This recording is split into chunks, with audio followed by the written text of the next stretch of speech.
ارتباطات یا ریلیشن ډیره مهمه او ډیره جالبه موضوع ده. هر هغه کس چې په هره برخه کې کار کوي، که هغه د ډاکټرۍ برخه وي، که هغه د بزنس برخه وي، که هغه استادي وي، د ریلیشن یا د ارتباطاتو برخه باید له دغه کس سره ډیره زیاته قوي وي. ولې کله چې موږ تاسې دلته د کامیابه خلکو خبره کوو، د کامیابه خلکو کې یو هغه خلک زر د کامیابۍ هغه حد ته رسیږي چې هغوی پراخه ریلیشن ولري، یو ښه ارتباطات ولري. نن زه غواړم چې په ارتباطاتو باندې وغږیږم چې آیا ارتباطات دي څه شی او ضرورت ورته څه شی دی. آیا د څه شي پر وسیله موږ کولی شو چې د یو چا سره روابط جوړ کړو، او د روابطو یا د ارتباطاتو عناصر څه شی دي. دا ګوره ډېره مهمه او ډېره جالبه موضوع ده. کله چې موږ د ارتباطاتو یا د ریلیشن خبره کوو، دا نو تر ټولو مهم پوینټ دا دی چې موږ څنګه کولی شو چې له یو چا سره ښه رابطه ولرو، موږ څنګه کولی شو چې له یو چا سره ښه رابطه جوړه کړو، او موږ څنګه کولی شو د یو چا سره تر ډېره وخته پورې خپلې رابطې وساتو. دا ګوره ډېرې مهمې مسایل دي. او اصلا خپله دا ارتباط څه شی دی. کله چې موږ د ارتباط خبره کوو، ارتباط یو پیغام له یوه شخص نه بل شخص ته د انتقال پروسې ته څه ویل کېږي؟ روابط ویل کېږي، ارتباطات ویل کېږي. یو پیغام د یوه شخص نه بل شخص ته دغه د پیغام د انتقال پروسې ته څه ویل کېږي؟ دې ته ارتباطات ویل کېږي. خو یاد ساتئ رونو، هر کس ارتباطات لري. داسې یو کس به نه چې هغوی ارتباطات ونه لري. په دنیا کې هر کس ارتباطات لري، خو څوک ارتباطات پراخه لري، څوک ارتباطات کمزوري لري. د چا ارتباطات پراخه او د چا ارتباطات محدود دي. خو زه نن دلته په دې باندې غږېږم چې اصلا دغه موږ تاسو چې کله ارتباط جوړو له یو چا سره، موږ تاسې اړیکه جوړو. دغه اړیکه موږ څنګه جوړو؟ د کومو عناصرو پر اساس موږ کولی شو چې د یو چا سره رابطه جوړه کړو. دا ګوره ډېره مهم پوینټ دی. صحیح ده رونو.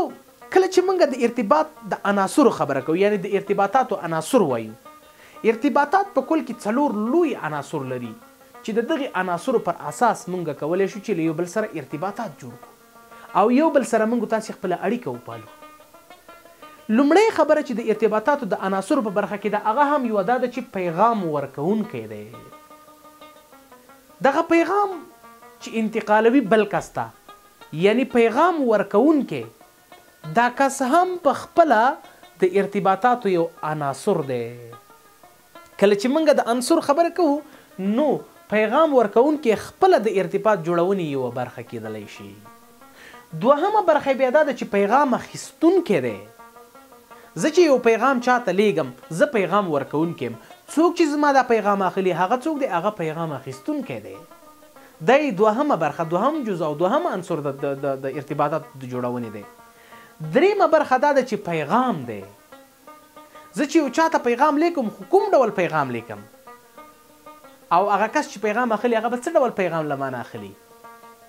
دا یې درېیمه برخه ده، درېیم عنصر دی.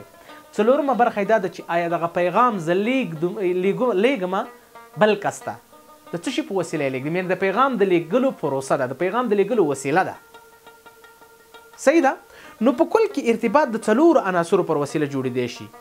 یوه خبره دا ده چې زه ارتباطات، زه مثلا یو پیغام دی د افغانستان په کورنیو چارو کې دی، ګاونډیان مداخله نه کوي، دا یو پیغام دی.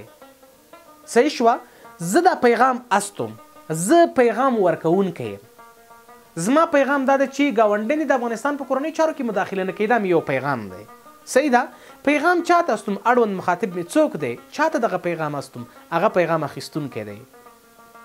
او زه دغه پیغام د څه شي له لارې ورکوم؟ د ټلیفون له لارې ورکوم؟